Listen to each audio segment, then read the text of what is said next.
Kris, a great result for you today. Hard fought and well earned. How do you feel? Yeah, no, delighted with the 3 points. I asked the boys beforehand to make sure we come off the pitch with the victory, and we've done that. You're 7th now. Last season you were pushing towards the top half. What's your aim this season? I've said all along, obviously your primary aim has to be to stay in the league. It'll be difficult league this year with the amount of investment and full-time teams in it now, but we've got to look beyond that.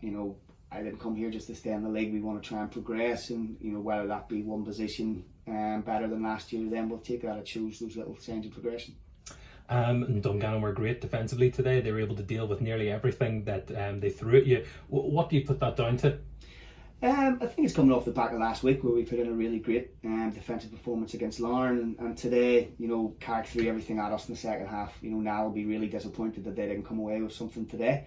But we stood up and we were big and we were strong, and Sam Johnson makes 2 really, really good saves at key times.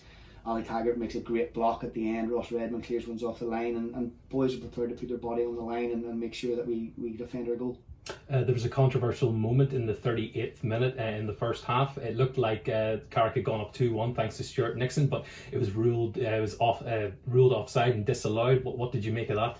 It was all very surreal. The ball broke in our bottom corner after being played across the box, and the linesman puts his flag up and waves it about, and our players assume it's a free kick to us. Mark Patton has the ball at his feet and he leaves it. And time sort of stood still for a few seconds while we realised the ref hasn't given it, hasn't blew his whistle, and they break and react quickest to the ball, and it goes into the back of the net. But I'm not 100% sure why it was ruled out or what's happening, but thankfully it was. As I said, you coped with a lot of the kind of Carrick onslaught in the second half, and I was very impressed by your keeper Samuel Johnson's performance this afternoon, particularly saving a Rhys Neal wonder strike in the 84th minute. Would you have any words for him? Listen, Sam's a quality goalkeeper. He's proved that from his time at Ards.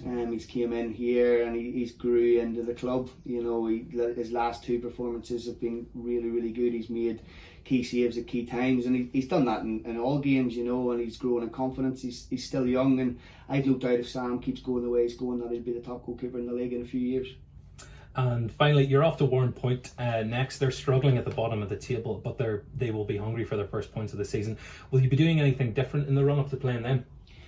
No, listen, we know it'll be difficult against Warren Point on their pitch. Stevie McDonald's a good young manager. He has them playing good football, and by all accounts last week against Glentoran they were extremely unlucky not to pick up a point. So we'll go there with a game plan. We'll work on a few things in training during the week, and we'll be going there to look to try and pick up another 3 points, because clubs like ourselves, Carrick, Institute, Warren Point, have to be aiming to beat the teams around us in the league.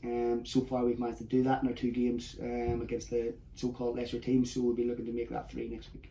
Indeed. Well, congratulations on your win today, Kris, and thanks very much for speaking to me. Cheers. Thank you.